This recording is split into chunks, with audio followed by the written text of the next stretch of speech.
Oke, salam sejahtera bagi kita semua. Terima kasih teman-teman semua sudah hadir pada acara sharing session LPDP pada malam hari ini. Semoga dimanapun teman-teman berada, semoga dalam keadaan sehat walafiat. Eh, Pertama-tama, marilah kita panjatkan puji syukur kehadirat Allah Subhanahu wa Ta'ala, sehingga dalam kesempatan kali ini kita dapat diberikan kesempatan untuk melaksanakan sharing session LPDP kali ini dengan tema Jalan Sukses Menuju Awardee LPDP 2025, di mana pada malam hari ini kita akan mengulik secara tuntas terkait bagaimana sih cara membuat esai dan CV beasiswa LPDP yang baik itu. Pada malam hari ini kita akan memiliki dua pemateri hebat yang tentunya sangat keren yang akan memandu kita untuk bisa menggapai beasiswa LPDP itu. Oke, sebelum saya membuka acara pada malam hari ini, izinkan saya menyampaikan sebuah pantun.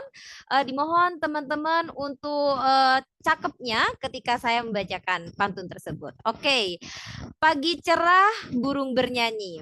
Cakep. Cakep. Oke, terbang tinggi di angkasa raya. Cakep. Mari siap dan jangan berhenti. LPDP menanti kita semua.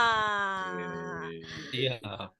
Oke, semoga sharing session LPDP pada malam hari ini membawa berkah, membawa teman-teman semua untuk menjadi bagian dari LPDP.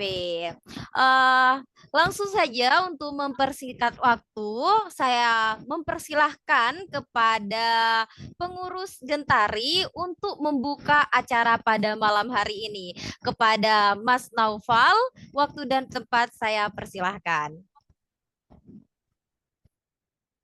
Baik, terima kasih. Bismillahirrahmanirrahim. Assalamualaikum warahmatullahi wabarakatuh. Waalaikumsalam warahmatullahi wabarakatuh. Oke.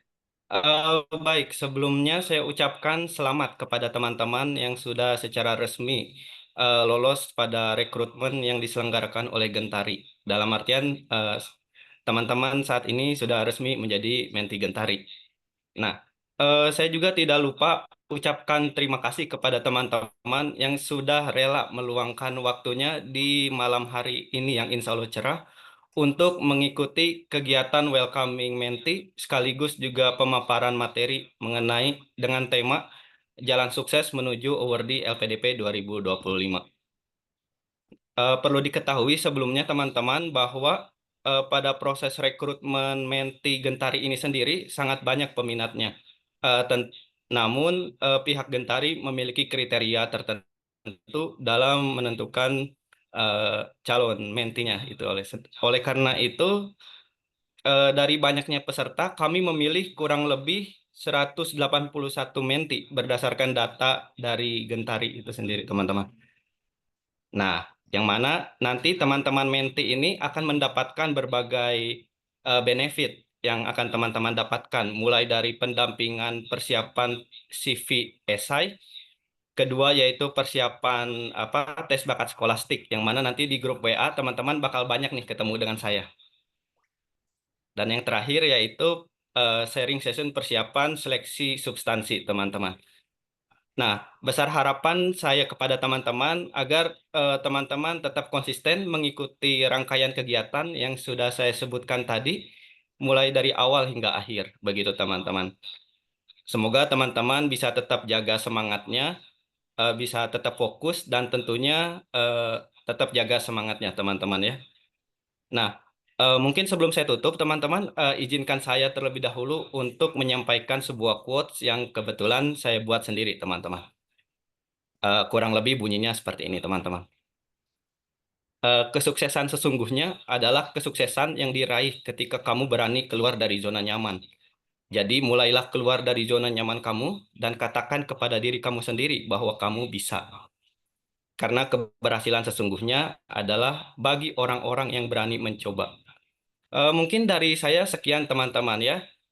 nanti kita banyak berkomunikasi di grup Menti, teman-teman. Saya juga di TBS kebetulan. Nanti teman-teman bakal ya banyak berkomunikasi dengan saya bersama tim TBS untuk ya latihan-latihan TBS gitu, teman-teman. Dan juga teman-teman lainnya. Mungkin dari saya sekian, teman-teman ya. Wabillahi taufik wal hidayah. Wassalamualaikum warahmatullahi wabarakatuh. Selanjutnya saya kembalikan kepada moderator untuk melanjutkan ke agenda selanjutnya. Terima kasih. Oke, Waalaikumsalam warahmatullahi wabarakatuh, Mas Naufal. Oke, teman-teman, harus keluar dari zona nyaman, kata founder kita, Mas Naufal, agar kita bisa menggapai kesuksesan yang kita inginkan. Nah, kalau katanya Iqbal Ramadan nih, kalau kita stay di situ-situ aja, ada 1.000 pejuang yang memperjuangkan apa yang kita inginkan. Jadi kita harus keluar dari zona nyaman tersebut. Oke, teman-teman, rasanya sangatlah tidak memorable ya kalau kita tidak mengabadikan acara sharing session LPDP ini, karena ini merupakan acara yang sangat bermanfaat bagi teman-teman. Jadi saya minta untuk teman-teman semua on cam di sini. Oke, apa masih ada yang off cam? Dimohon untuk on cam terlebih dahulu untuk mengabadikan sharing session pada kali ini. Operator, apakah sudah siap untuk mengabadikan senyum-senyum cantik dan tampan para pejuang beasiswa LPDP ini? Oke, di sini ada 6 slide ya, teman-teman. Operator, apakah sudah siap? Iya, siap-siap. Mohon maaf, Bang. Oke, sudah siap ya. Nanti hitungan ketiga dimohon teman-teman menunjukkan pose cantik dan pose gantengnya semua ya, teman-teman. Oke, untuk slide pertama, saya hitung. 1, 2, 3. Oke. Oke, dan slide kedua, saya hitung kembali. 1, 2, 3. Oke. Oke, dan slide ketiga saya hitung 1, 2, 3. Oke. Slide keempat 1, 2, 3. Oke. Slide kelima 1, 2, 3. Oke, slide terakhir ini, slide ke-6. 1, 2, 3. Wah, Oke. senyumnya sangat cantik-cantik dan tampan-tampan ya teman-teman semua. Oke, saya sangat yakin teman-teman di sini sudah tidak sabar untuk menanti pemateri kita pada malam hari ini, di mana pada malam hari ini kita ada 2 pemateri. Pemateri pertama, izinkan saya memaparkan CV beliau. Beliau adalah pemateri yang sangat keren. Beliau bernama Juverio Pangestu atau biasa dipanggil Mas Juve. Beliau adalah awardee LPDP Batch 2 tahun 2024 dan akan menempuh studi di UGM dengan mengambil program studi Magister Psikologi. Beliau melulusan S1 Universitas Diponegoro Semarang dengan mengambil bidang studi psikologi. Beliau juga pernah bekerja sebagai researcher di Pusat Studi Aging and Disabilities Research Center, Fakultas Psikologi University Diponegoro, Fakultas Psikologi Undip. Kemudian pengalaman organisasi, beliau juga memiliki segudang pengalaman organisasi. Terakhir, beliau menjadi bagian dari BEM Fakultas Psikologi Undip pada tahun 2022. Masalah prestasi jangan diragukan lagi. Beliau pada tahun 2021 pernah menjadi peraih pendanaan nasional PKM RSH, The Pandemic Harriers Intervensi psikoedukasi dengan pendekatan health belief model berbasis digital tingkat nasional. Kemudian beliau juga pernah mendapatkan penghargaan pada tahun 2023 sebagai wisudawan terbaik Fakultas Psikologi Universitas Diponegoro periode 171. Wah, keren sekali ya teman-teman. Dan beliau juga pada tahun 2024 mengeluarkan sebuah riset yaitu tentang investigating collaboration of portfolio assessment for student self-regulated learning, a system is SLR study. Beliau itu melakukan penelitiannya bersama dosen karena pendanaannya dia dapatkan dari penelitian dosen. Terkait karya ilmiah, beliau juga banyak sekali. Nah, kalau saya paparkan semuanya di sini, kita nggak akan mendengarkan diskusi yang sangat luar biasa yang akan disampaikan oleh Mas Juve. Oke, jadi langsung saja kita persilahkan pemateri keren kita, Mas Juve. Waktu dan tempat saya persilahkan. Halo Mbak Uma, suara saya terdengar Mbak Uma? Oh, sangat terdengar Mas Juve. Oke, baik. Assalamualaikum warahmatullahi wabarakatuh, teman-teman. Selamat malam semuanya. Mudah-mudahan teman-teman kabarnya baik ya, sehat, happy, senang begitu ya, dan bersemangat terus sampai nanti akhir menjelang pengumuman substansi di bulan Juni kalau nggak salah ya di batch 1 ini. Terima kasih tadi Mbak Uma sudah mengenalkan, teman-teman nanti bisa panggil saya Juve.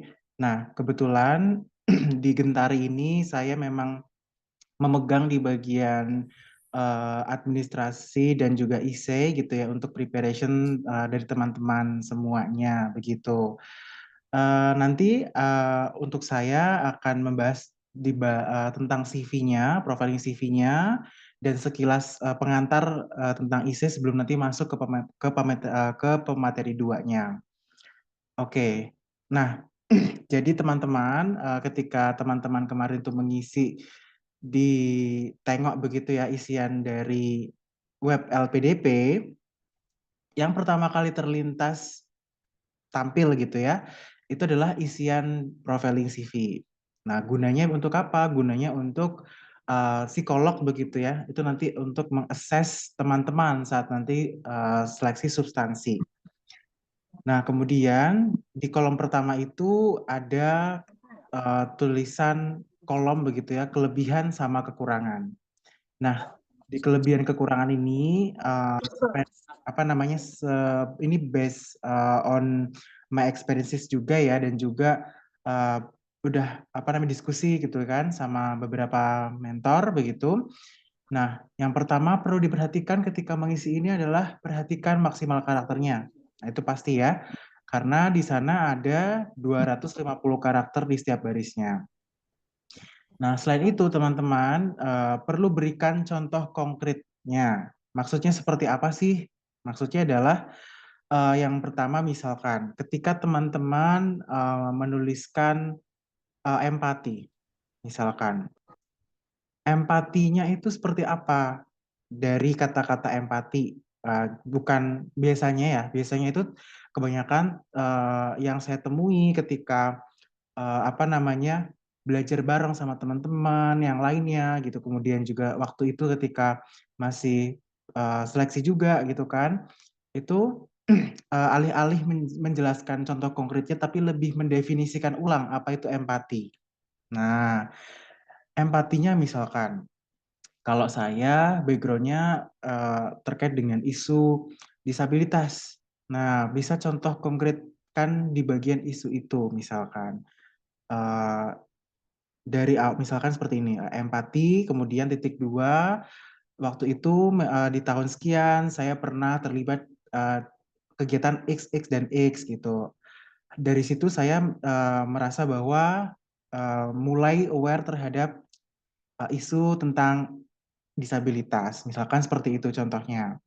Kemudian yang kedua adalah lihat diri lebih positif. Ini maksudnya gimana? Maksudnya adalah biasanya teman-teman itu tuh mencantumkan kalau saya gitu ya dari kacamata saya dan juga beberapa pernah diskusi juga sama dosen di psikologi, ketika seseorang itu melihat dirinya lebih positif atau menganalisis dirinya kelebihannya itu lebih banyak, misalkan kelebihannya mencantumkan 4, kekurangannya itu 3, atau kelebihannya itu 3, kekurangannya itu 2. Nah, itu menandakan bahwa seseorang itu melihat dirinya secara positif, lebih positif begitu. Atau kalau misalkan memang udah buntu banget gitu kan, nggak tahu harus menambah apa lagi, ya nggak apa-apa, at least seimbang gitu, seimbang antara kelebihan sama kekurangannya. Nah, kemudian yang ketiga adalah selaras. Maksudnya gimana selaras ini, teman-teman? Maksudnya adalah ketika mengisi kelebihan dan kekurangan itu juga harus selaras, kira-kira teman-teman tuh apa sih yang ingin banget gitu ditonjolkan. Kira-kira yang ingin ditonjolkan itu seperti apa dari pribadi teman-teman? Atau kalau saya sendiri adalah ingin menonjolkan sisi resiliennya waktu itu. Jadi dari awal saya konsisten bilang bahwa saya itu resilience. Dibuktikan dengan apa? Contoh konkret lagi gitu. Terus ketika saya menjelaskan tentang kendala saya di bagian isian lainnya, saya juga konsisten resilience dan juga empati gitu. Kemudian yang berikutnya adalah manusiawi. Maksudnya gimana? Maksudnya adalah waktu itu nih pembelajaran juga ketika saya seleksi di batch 1 tahun 2024 kala itu, yang saya cantumkan kekurangannya itu adalah saya terlalu jujur. Memang betul harus jujur, tapi tidak semuanya itu interviewer tuh berhak untuk mengetahui kita. Ada yang perlu ditonjolkan, ada yang perlu ya udah disimpan diri kita aja gitu. Jadi waktu itu yang saya perbaiki, yang saya lakukan saat itu adalah saya coba melakukan list kekurangan saya itu apa, dari yang dirasa oke, kalau saya itu tuh muncul ke permukaan ketika berinteraksi dengan orang lain begitu, itu bisa ditoleransi, bisa diperbaiki, bisa dimaafkan, bukan kesalahan yang fatal. Jadi waktu itu saya pernah di batch 1 waktu tahun lalu itu saya pernah menuliskan terlalu berempati. Nah, sedangkan di surat rekomendasi saya itu adalah dosen saya menuliskan memiliki empati yang bagus. Nah, itu kan bertolak belakang. Nah, itu jadi dan juga LPDP itu mencari pemimpin yang memang juga memiliki rasa empati yang bagus gitu kan. So that's why perlu teman-teman di list, kemudian di apa ya namanya istilahnya tuh diskusikan sama mentor ataupun sama teman, kira-kira mana sih yang masih manusiawi, sama juga harus dijelaskan. Nah, hal ini juga tentang bagaimana kita memberikan penghargaan pada diri kita sendiri. Oke. Oke. Ya. Nah, kemudian yang berikutnya adalah hal terakhir. Hal terakhir yang diajarkan. Jadi di sini adalah teman-teman sepanjang hayat hidup teman-teman, dari teman-teman itu tuh lahir sampai sekarang, di usianya yang sekarang, kalau saya tuh berarti usianya mau ke 26, itu pasti mengalami perubahan-perubahan pola ya, pola kehidupan dan juga yang membentuk diri kita sampai saat ini seperti apa. Nah, setiap harinya itu pasti ada pembelajaran, lesson learn gitu kan. Nah, itu teman-teman coba refleksikan lagi. Kira-kira apa ya hal terakhir yang baru-baru ini saya ajarkan ke diri saya, terus kemudian saya tuh mampu berubah dari segi aktivitasnya mungkin atau kebiasaannya menjadi yang lebih oke gitu. Nah, ketika mengisi hal terakhir ini, yang pertama adalah menggunakan STAR method. Pertama disebutkan dulu, dimention dulu. Kira-kira hal terakhir yang diajarkan itu apa? Kemudian dijelaskan situationalnya seperti apa, kenapa teman-teman menyebutkan itu hal terakhir. Kemudian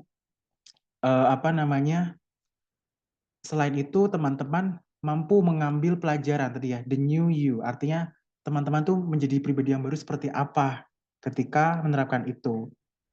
Terus kemudian di sini yang terakhir adalah menghargai diri sendiri. Artinya ketika teman-teman memahami sudah seberapa jauh teman-teman melangkah berproses dan menjadi diri teman-temannya sekarang, berarti teman-teman mampu memaknai perjalanan hidup teman-teman dan mengambil hikmahnya begitu ya.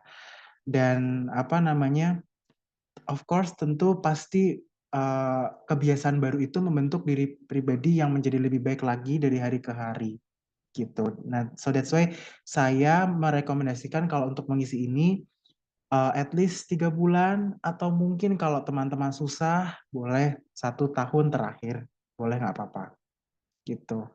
Oke, next.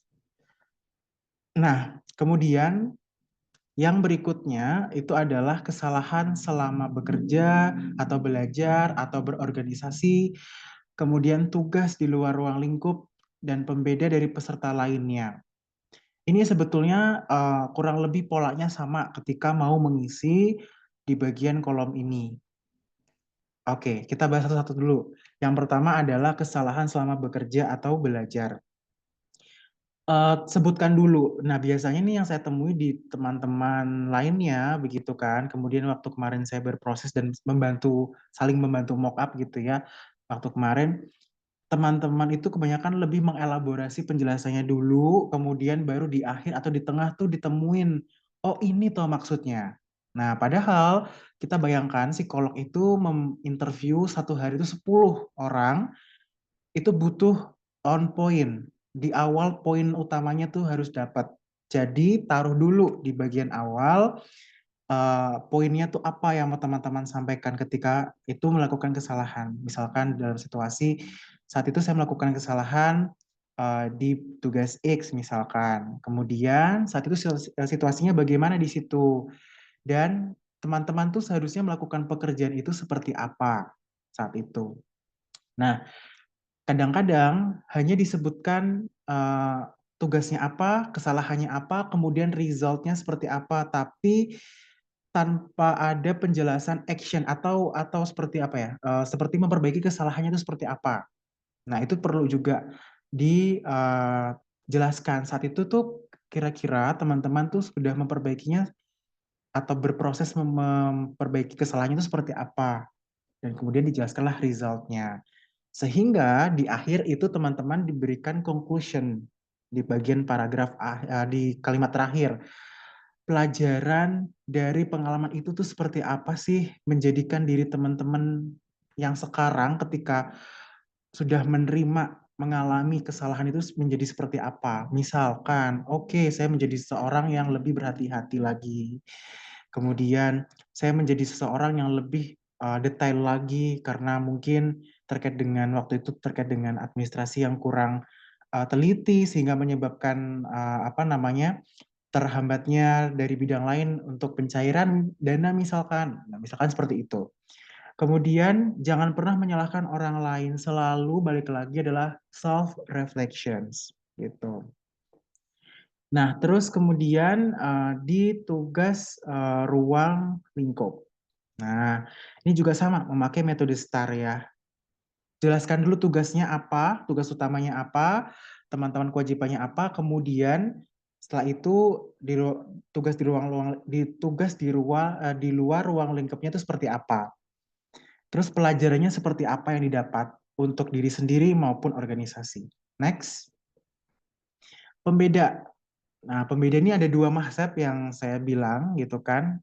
Tonjolkan karakter diri yang memang sesuai relate dengan kontribusi yang teman-teman angkat atau skill dari pengalaman bekerja teman-teman. Nah, itu boleh. Nah, terus ketika menuliskan pembeda, yang paling penting adalah personal experience teman-teman. Karena saya bilang pengalaman pribadi itu nggak bisa dibeli, teman-teman.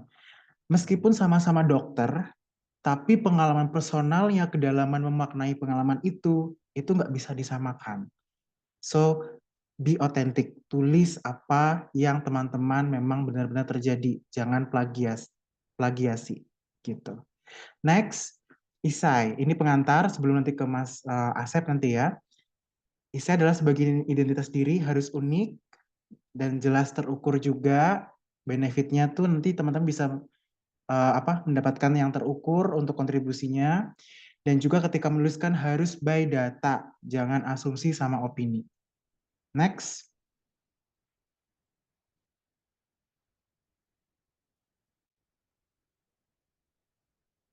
Oke. Nah, hal yang berikutnya adalah tata tulis. Kenapa? Karena ini lebih sering kurang diperhatikan tata tulisnya. Kualitas lebih baik daripada kuantitas. Next, maksudnya apa? Maksudnya adalah seperti ini, yang ditata tulis tadi. Next, Mas. Nah, yang ini, oke. Maksudnya adalah antar paragrafnya itu koheren, berkesinambungan. Kemudian, satu paragraf itu satu ide pokok yang ditulis baru kalimat penjelasnya. Jadi jangan banyak ide pokok digabung jadi satu paragraf. Dan juga perhatikan kaidah KBBI yang benar. Hindari jargon-jargon keilmuan. Barangkali teman-teman nanti mendapatkan substansi bukan dari orang yang bidangnya gitu. Terus hindari menggunakan kata penghubung seperti dalam, dengan, karena, dan sebagainya. Beri bold di setiap tahun kontribusi. Untuk apa? Untuk biar ter-highlight dari panelisnya langsung pengen nanya yang mana. Biar tahu ter-highlight gitu. Ini terakhir dari saya. Isi esai itu sebaiknya menjawab pertanyaan ini. Siapa sih kita? Sudah bekerja dari mana dan juga dari kapan? Apa sih tujuan hidup kita ke depannya? Apa yang akan kita lakukan ke depannya? Dan kira-kira apa sih usaha yang sudah kita hasilkan namun belum maksimal sehingga perlu studi lanjut? Dan apakah itu memang mendesak untuk diselesaikan? Kalau iya, kenapa harus kita yang menyelesaikan? Dan kenapa memangnya kok perlu studi lanjut? Memangnya nggak bisa untuk mengikuti sertifikasi atau uji kompetensi aja gitu? Kenapa harus studi lanjut? Dan kemudian bagaimana kita akan melakukannya setelah nanti selesai dan juga sepanjang kita melakukan studi. Dan apakah ini mendukung pembangunan Indonesia? Nah, lagi-lagi by data. Gitu sih. Itu terakhir dari saya, teman-teman. Nanti lebih banyak ditanya jawab ya, teman-teman, dan diskusi. Saya kembalikan ke Mbak Uma. Terima kasih. Wah, pemaparan yang sangat keren ya dari Mas Juve, dan saya sangat yakin teman-teman di sini sudah pasti punya banyak sekali pertanyaan, tapi mohon untuk di-keep terlebih dahulu ya teman-teman, karena kita akan lanjut pemateri kita yang kedua yang tentunya nggak kalah keren dengan Mas Juve. Beliau adalah Asep Dian Mardiansyah Lesmana. Beliau merupakan awardee LPDP Batch 1 tahun 2024. Saat ini beliau sedang menempuh studi S2 di Manajemen dan Kebijakan Publik di Universitas Gadjah Mada. Beliau juga memiliki banyak academic achievement, dan salah satunya yang bikin saya ini sangat wow sekali dengan beliau yang memiliki bukan dari jurusan bahasa Inggris, tapi beliau pernah meraih top 6 the best TOEFL score in Indonesia by Ambis Education pada tahun 2020 dengan skor 607. Jadi teman-teman kalau mau tanya terkait TOEFL juga bisa menghubungi Mas Asep. Dan beliau juga dalam bidang karya tulis ilmiah, beliau sudah menerbitkan 2 artikel jurnal internasional terindeks Scopus Q1 pada tahun 2024 sampai 2025. Wah, keren banget ini. Dan untuk pengalaman karir, beliau juga sangat keren.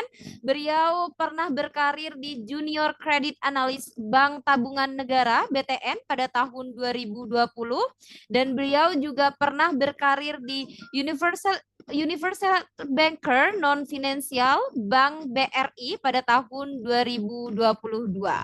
Wah, sangat keren ya. Tentunya teman-teman sudah tidak bisa menahan lagi curious penasarannya terkait pemaparan dari pemateri kedua kita. Langsung saja Mas Asep, waktu dan tempat saya persilahkan. Halo Mbak Uma, selamat malam. Dan Hai, selamat malam Mas Asep. suara saya ini terdengar jelas ya? Oke, clear. Oke, clear. Soalnya di sini lagi agak hujan dan sangat terdengar begitu. Semoga tidak mengganggu ya kegiatan kita saat ini. Ya, halo teman-teman semuanya. Selamat malam. Saya Asep. Di sini juga bagian dari Gentari Scholarship. Saya di sini bagian dari Mas Juve juga. di divisi SI preparation dan juga administration ya untuk pendaftaran LPDP di batch ini gitu. Di sini kita akan sharing-sharing saja terkait SI ya. SI ini kan sebetulnya mungkin tidak asing gitu bagi teman-teman di sini yang barangkali ini adalah percobaan kedua, ketiga, atau bahkan lebih dari itu gitu. Dan teman-teman juga mungkin sudah banyak belajar dari platform lain atau dari pengalaman sendiri terkait struktur esai, komponen-komponen di dalamnya, dan bagaimana itu disampaikan saat interview. Jadi di sini kita saling melengkapi saja terkait insight-insight, gagasan-gagasan kita di dalam esai. Seperti itu ya. Oke, di sini yang kita akan bahas adalah tentang masa lalu, background kita sebagai pendaftar, dan masalah-masalah apa saja yang sudah kita pernah hadapi, kemudian rencana kita ke depan. Jadi masa lalu dan masa depan. Rencana kita mau ngapain? Kuliah di mana? Jurusannya apa? Mau berkontribusi di mana? Kurang lebih seperti itu komponennya. Oke, next Mas. Oke, secara substansial kita mulai dari background ya. Ini ada hook, ada pengalaman diri, dan juga pengalaman studi kita ya. Nah, terkait hook ini ada juga beberapa awardee yang ya sudah lolos beasiswa LPDP dan juga tidak memakai hook. Itu sangat apa ya, tergantung selera mungkin ya. Cuman di sini kalau misalnya mau pakai hook itu diusahakan lebih relevan dengan apa ya, dengan ini esai ini akan mencerminkan seperti apa gitu. Jadi saya kemarin banyak baca hook-hook yang sifatnya tuh intuitif begitu. Contohnya nih, kemarin, apakah saya nggak tahu ini tergabung di Menti sekarang juga atau tidak. Jadi nama pendaftarannya itu dari R inisialnya, terus hooknya itu kayak gini. Kata tokoh ini, tokoh RK gitu ya, yang namanya berawal dari R, itu memiliki peluang sukses. Nah itu kan sangat intuitif ya. Tidak memiliki keterkaitan ini maksudnya apa gitu hook ini tuh. Akan mengantarkan ke gagasan yang mana seperti itu ya. Jadi hook yang baik mungkin bisa dimulai dari sebuah quotes atau dari sebuah pengalaman berharga, bisa dari unknown person gitu ya, atau dari pengalaman pribadi juga kayak gitu. Oke, sebentar. Oke, nah yang kedua ini jadikanlah background ini bukti bahwa ini adalah titik balik kita gitu dalam mendalami isu. Jadi di sini harus dijelaskan momen penting yang membuat kita itu semakin yakin untuk berkontribusi dalam isu ini, gitu ya. Misalnya, kita akan menjelaskan sebuah pengalaman tentang kita aktif di sebuah komunitas pendidikan misalnya. Kita menginisiasi sebuah program untuk menyediakan akses bahan ajar digital bagi siswa kurang mampu. Nah, namun saya menyadari misalnya bahwa perubahan sistematis itu terjadi jika kebijakan pendidikan inklusif itu diperkuat. Nah, oleh karena itu saya ingin memperdalam studi dalam bidang contohnya kebijakan publik, terkhusus di kebijakan pendidikan agar dapat nantinya mendorong perubahan kebijakan berbasis bukti di sektor pendidikan. Nah, itu kan udah mengantarkan ya. Background itu sudah mengantarkan bahwa kita itu akan kemana gitu. Arah gagasan di SI ini. Kemudian tipsnya jangan terlalu panjang, hindari detail yang tidak relevan ya, yang kurang fokus gitu terhadap inti dari narasi di esai itu. Jadi hindari pengulangan ide dan pilih kata-kata yang kuat dan langsung ke poin utama. Cukup 2 paragraf saja atau kalau mungkin boleh lebih panjang di 3 paragraf saja karena tim seleksi LPDP itu kan membaca mungkin puluhan atau ratusan esai gitu ya. Jadi pastikan esainya itu khususnya di bagian background ini tuh singkat, ringkas, tetapi tetap kuat gitu. Oke, next Mas. Oke, kita akan berkenalan dengan metode STAR. Di sini juga pasti banyaknya sudah tahu gitu ya. Jadi dengan komponen 2 tadi, masa lalu dan masa depan, nah untuk menceritakan masa lalu kita supaya lebih terstruktur, kita pakai metode STAR. Metode STAR itu komponennya adalah yang pertama itu situation kita ya. Jadi latar belakang masalah. Jadi kita kasih di sini gambaran umum masalah yang atau tantangan yang ingin kita address gitu. Sebagai orang atau calon awardee yang nantinya akan berkontribusi. Dan jangan lupa di sini perlu berbasiskan dengan data. Ataupun mungkin bisa sesuatu yang bisa dibuktikan gitu lah ya. Misalnya dari link media massa gitu. Dan lain sebagainya. Misalnya, kita akan berbicara tentang pendidikan atau aksesibilitas pendidikan di daerah terpencil. Nah, menurut data di BPS, ada lebih dari 4 juta anak Indonesia itu tidak mendapatkan pendidikan yang layak misalnya, terutama di daerah tertinggal. Nah, minimnya akses terhadap teknologi dan sumber belajar itu jadi salah satu penyebab utama ketimpangan ini. Nah, kemudian masuk ke tugasnya atau peran kita itu di isu tersebut seperti apa. Nah, bisa disebutkan misalnya, saya pernah aktif di sebuah komunitas pendidikan dan merasa terpanggil untuk memberikan solusi yang nyata gitu ya. Jadi misalnya pada masa itu berinisiatif untuk membentuk sebuah atau menginisiasi sebuah program sekolah digital desa misalnya, menyediakan modul pembelajaran berbasis teknologi bagi anak-anak di pelosok. Kayak gitu. Kemudian langkah nyatanya seperti apa actionnya? Aksi konkretnya itu nanti disampaikan. Misalnya, saya bekerja sama dengan sekolah-sekolah lokal dan mengembangkan platform dalam jaringan online gitu ya, yang sederhana tapi memungkinkan guru dan siswa di daerah terpencil ini tuh mengakses materi pelajaran tanpa koneksi internet yang stabil kayak gitu. Juga bisa disebutkan misalnya ada penggalangan dana di situ untuk menyediakan perangkat tablet bagi sekolah-sekolah yang membutuhkan. Contohnya itu contoh saja ya. Kemudian hasilnya seperti apa? Dampak yang dihasilkan waktu itu dari tindakan kita itu seperti apa? Misalnya, dalam 2 tahun, program ini telah menjangkau lebih dari 500 siswa di 5 desa misalnya, atau 5 kecamatan misalnya. Setelah menyelesaikan, jadi ini di-address setelah nanti kita selesai studi melalui LPDP, ada rencana untuk meng-expand atau memperluas program ini dengan menggandeng misalnya pemerintah daerah atau perusahaan teknologi misalnya untuk mendukung transformasi pendidikan digital di Indonesia. Kayak gitu ya. Nah, kenapa metode STAR ini efektif? Karena ini memungkinkan reviewer itu untuk memahami kontribusi kita yang sudah dilakukan gitu ya, dan menunjukkan dampak nyata. Jadi bukan sekedar ide, tapi berbasis aksi dan hasil. Nah, ini juga yang tak kalah penting adalah untuk menegaskan relevansi studi kita. Jadi bagaimana beasiswa ini tuh bisa mendukung rencana kontribusi kita yang lebih expanded, lebih luas, supaya narasi kita lebih meyakinkan dan berdampak kuat gitu bagi tim seleksi LPDP. Oke, next Mas. Oke, kita masuk ke persoalan problem ya. Nah, tadi ketika kita menjelaskan tentang apa yang sudah dilakukan di masa yang lampau gitu, apakah itu sedang kuliah atau misalnya sedang bekerja atau mungkin di sela-sela keduanya gitu ya, kita masih melihat adanya masalah kan. Di Indonesia ini kan masalah tidak pernah selesai semuanya gitu ya. Problem itu selalu ada. Nah, kita mengadres di situ gitu, masalah yang masih existing. Jangan lupa tunjukkan data bahwa kalau misalnya masalah itu tidak diatasi, maka akan menimbulkan permasalahan yang lain. Kayak gitu. Jadi, ini contohnya karena saya orang kebijakan gitu ya.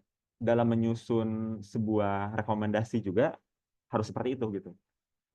Kita menganggap ini masalah, apakah versi kita atau misalnya semua orang menganggap ini masalah. Nah, jangan sampai kita mendefinisikan masalah itu adalah masalah pribadi.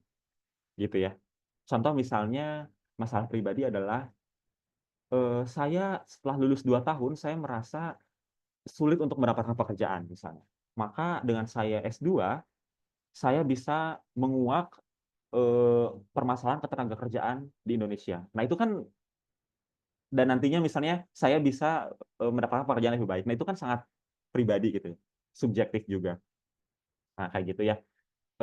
Teman-teman di sini pasti paham apa yang disebut dengan masalah. Oke, kemudian gunakan data terbaru dan kaitkan dengan isu nasional. Ini tuh gini ya, maksudnya dalam konteks, contohnya konteks kebijakan gitu ya, kebijakan nasional atau global misalnya. Membuat esai itu kan ini akan menjadi lebih strategis kalau data yang digunakan itu up to date. Misalnya SDGs gitu ya. SDGs itu kan juga range-nya sangat luas. Ada tentang misalnya ketahanan pangan, tentang krisis iklim, tentang kemiskinan, pendidikan, dan lain sebagainya gitu. Itu juga masih sangat kompleks. Nah, kita bisa mengadres bahwa masalah kita itu terarah ke sana seperti itu. Misalnya ke SDGs apa? Contohnya tadi ya, pendidikan berkualitas yang inklusif itu kan di SDG 4 gitu. Pemerintah apakah sejauh ini sudah berupaya? Pasti. Jadi kita dalam menyatakan masalah ini jangan sampai mendiskreditkan bahwa oh ini cuma saya satu-satunya orang yang peduli terhadap isu ini. Enggak ya, enggak kayak gitu. Kita itu harus rendah hati juga bahwa kita akan menjadi bagian kecil dari sebuah sistem kontribusi yang besar di negara ini. Karena awardee bukan cuma kita doang. Ada ratusan awardee LPDP yang juga punya gagasan untuk berkontribusi terhadap negara kita kayak gitu. Nah, kemudian past action-nya ya, tunjukkan bahwa upaya yang telah kita lakukan itu belum maksimal, tapi kita punya bibit solusi yang memungkinkan untuk dilaksanakan kayak gitu.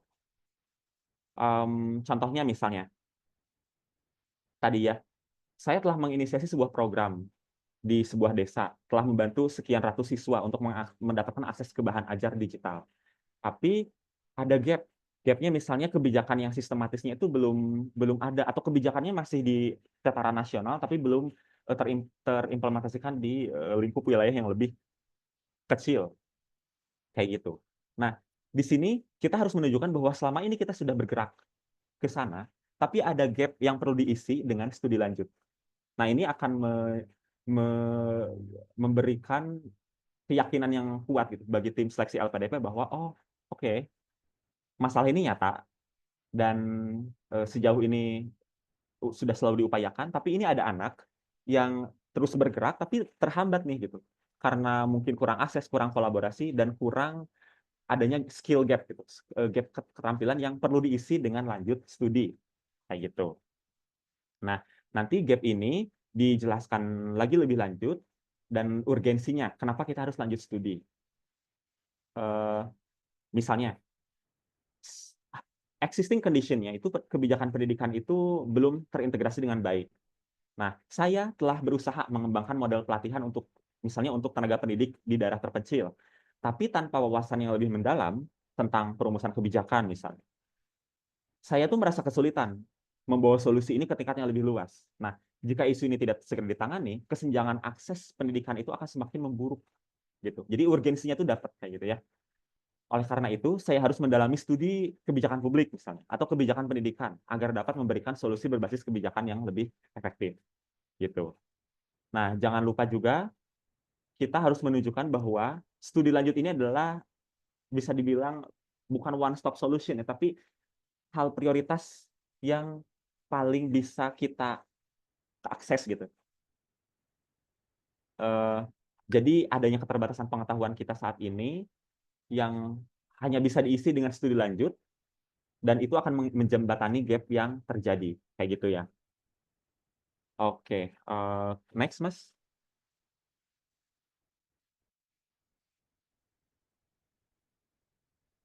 Oke, ini terkait dengan study plan ya, rencana studi kita. Pertama, jelaskan jurusan itu apakah pilihan yang tepat untuk menjadi modal kita berkontribusi. Jadi ini juga akan secara kritis akan dibahas oleh nanti reviewer LPDP kalau misalnya mereka berasal dari rumpun ilmu yang sama.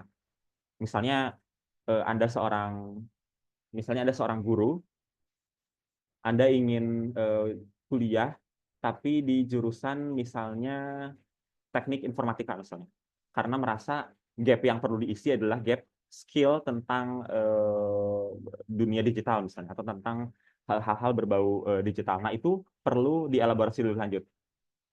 Arah kontribusinya kemana?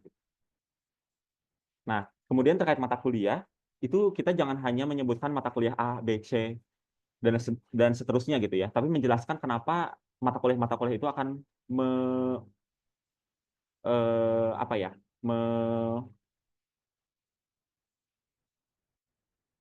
agar mata kuliah itu tuh memiliki arah untuk kita bisa berkontribusi, kurang lebih kayak gitu ya. Kemudian fasilitas dan expertise yang kita pilih, ini juga penting untuk pendaftar S3, karena S3 itu kan sudah masuk ke kepakaran gitu ya.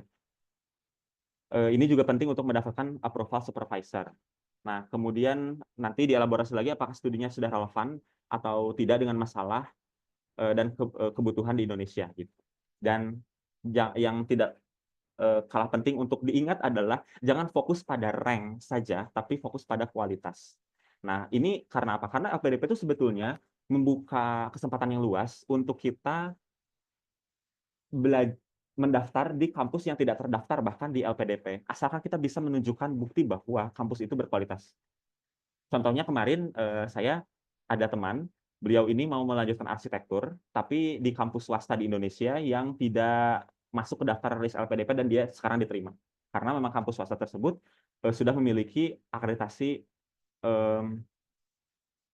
untuk program studi arsitektur yang sangat baik seperti itu. Itu contohnya gitu ya, supaya kita tidak terlalu fokus terhadap rank. Silakan lanjut, Mas.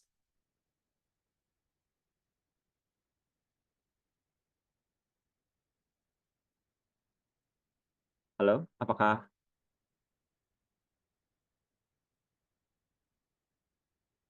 ini slide-nya belum ini ya? Belum berganti. Oke, contribution plan, rencana kontribusi kita. Ini nanti akan berhubungan dengan metode SMART yang akan dibahas. Jadi pertama itu linear, tujuan utama jangka panjang kita tuh linear atau tidak dengan rencana kontribusi kita. Jadi jangan sampai kontradiktif, masalah yang diangkatnya apa, atau profesi kita apa, tapi kontribusinya yang lain. Kayak gitu ya. Contohnya misalnya, kemarin saya baca esai dari salah satu menti, masalah yang diangkat adalah tentang kebijakan di daerah, yang mana yang bermasalahnya katanya itu di legislatif, di DPRD-nya gitu ya. Terus nanti kontribusinya malah mau jadi ASN, dan ASN-nya tuh malah di kementerian. Nah itu kan meskipun jurusannya nanti akan mendukung bahwa dia akan bisa menjadi ASN di kementerian, tapi kontribusinya itu kan tidak teradres ke masalah yang tadi sudah diangkat, bahwa adanya permasalahan misalnya tentang seputar legislasi di daerah tersebut, kayak gitu. Step by step-nya dijelaskan, bisa dalam time bound gitu ya, short, medium, and long terms. Kemudian juga gimana caranya kita merealisasikan rencana tersebut gitu. Siapa yang mau diajak kolaborasi, caranya tuh kayak gimana aja, dan hasil yang nanti diharapkan seperti apa. Nanti kita lanjut ke metode SMART. Silakan, Mas. Oke, SMART ini tadi kalau STAR itu untuk menjelaskan masa lampau, SMART ini untuk menjelaskan masa depan yang akan kita bentuk kayak gitu ya. Kita akan berkontribusi seperti apa. Spesifik, terukur, attainable, relevan, dan berbatas waktu. Spesifik maksudnya apa? Spesifik di sini berarti pernyataan kita tuh jangan sampai abstrak gitu. Contoh yang kurang spesifik ya. Saya ingin meningkatkan kualitas pendidikan di Indonesia. Nah, itu tidak spesifik ya, teman-teman. Dan itu ratusan esai yang yang beberapa kali lewat dan saya baca gitu ya. Kebanyakan kayak gitu. Kurang spesifik gitu. Nah, yang bisa lebih spesifiknya mungkin kayak gini. Saya akan meningkatkan literasi digital bagi siswa di daerah tertinggal dengan menyediakan akses terhadap sumber belajar berbasis teknologi. Nah, itu kan secara tidak langsung juga ke hal yang tadi ya, ke soal meningkatkan pendidikan di Indonesia. Kayak gitu. Kemudian measurable, terukur. Contoh yang kurang terukur. Saya ingin membantu banyak siswa mendapatkan akses pendidikan. Nah, itu juga belum terukur. Yang contoh yang lebih terukur adalah misalnya seperti ini. Saya ingin menyediakan materi pembelajaran berbasis digital untuk minimal 2.000 siswa di daerah tertinggal selama 5 tahun ke depan melalui program yang akan saya inisiasikan. Kayak gitu. Jadi ada indikator keberhasilannya, misalnya jumlah pesertanya, indikator peningkatan skill-nya, atau dampak kebijakan yang ingin diubah. Kayak gitu. Attainable, realistis. Ini juga penting, karena tidak semua hal bisa kita lakukan di dunia ini, termasuk kalaupun kita lulus S2, S3. Jadi kita tidak menjadi seseorang yang punya tongkat Harry Potter, kita tiba-tiba bisa melakukan semuanya, enggak ya. Contohnya yang tidak realistis, misalnya saya ingin menghapus kesenjangan pendidikan di Indonesia dalam waktu 3 tahun. Meskipun time bound-nya ada, tapi apakah itu realistis? Itu akan banyak, secara kritis akan dilihat oleh reviewer LPDP, ini realistis atau tidak gitu. Kayak gitu ya. Kemudian relevan. Relevannya itu dengan latar belakang kita, atau dengan studi kita, rencana studi maksudnya, dan kebutuhan Indonesia. Jangan lupakan kebutuhan Indonesia yang ada saat ini perlu direlevansikan dengan apa yang akan kita lakukan saat kita melanjutkan pendidikan, mengenyam pendidikan itu, kayak gitu. Contoh yang paling enak mungkin untuk kebutuhan Indonesia ya jelas kebutuhan pembangunan, kayak gitu. Nah, contoh yang tidak relevan misalnya, saya ingin mengembangkan sektor pertanian di Indonesia, misal. Tapi studi yang diambil hukum internasional. Meskipun nantinya mungkin akan ada kebijakan pertanian di tingkat global mungkin yang akan diinisiasi, tapi kan itu tidak relevan, gitu ya. Jadi pastikan juga kontribusi kita itu berkaitan dengan keahlian yang akan kita peroleh melalui studi yang dibiayai oleh LPDP ini.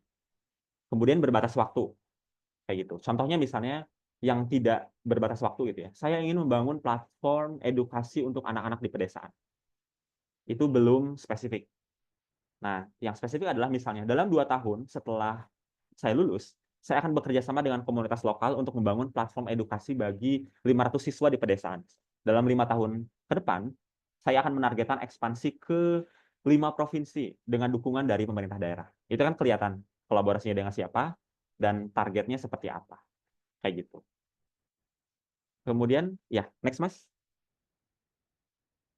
Nah, ini untuk closing. Highlight bahwa gap dan isu itu penting.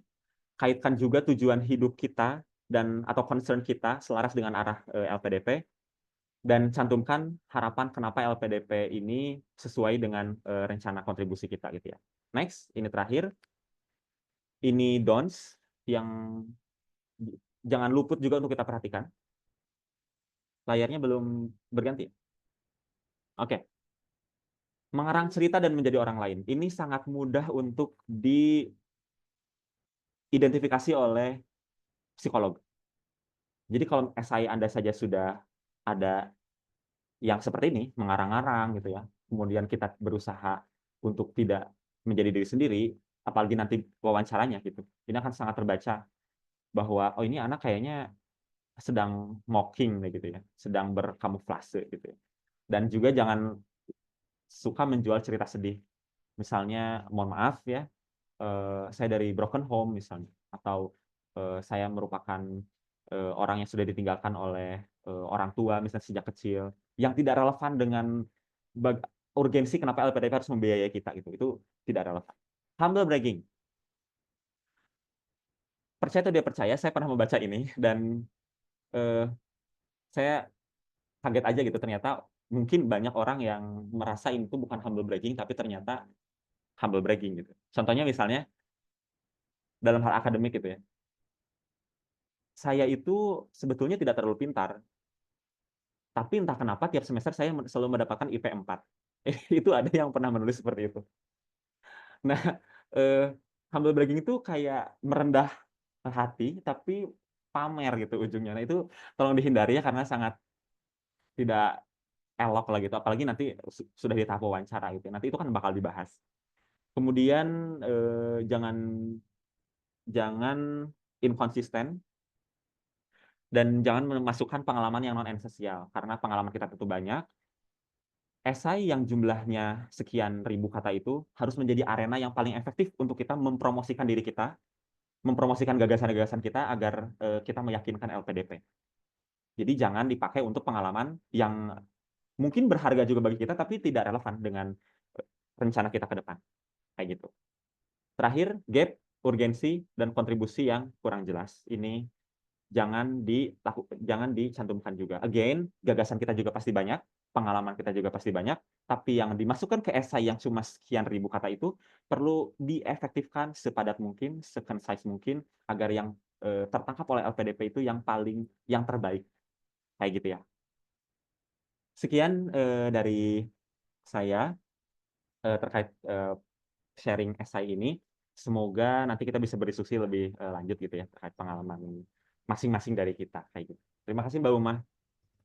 Oke, sama-sama Mas Asep. Penjelasannya sangat keren dan clear banget. Banyak contoh-contoh yang dapat teman-teman pahami dan diimplikasikan ketika nanti menulis esai beasiswa LPDP ini. Nah, jika teman-teman nantinya nih belum bisa dijawab pertanyaannya oleh Mas Asep maupun Mas Juve, teman-teman bisa follow IG-nya Gentari dan bisa melihat di sana pengurus-pengurus Gentari, strukturnya bisa menanyakan langsung kepada seluruh pengurus maupun langsung DM admin Gentari itu sendiri.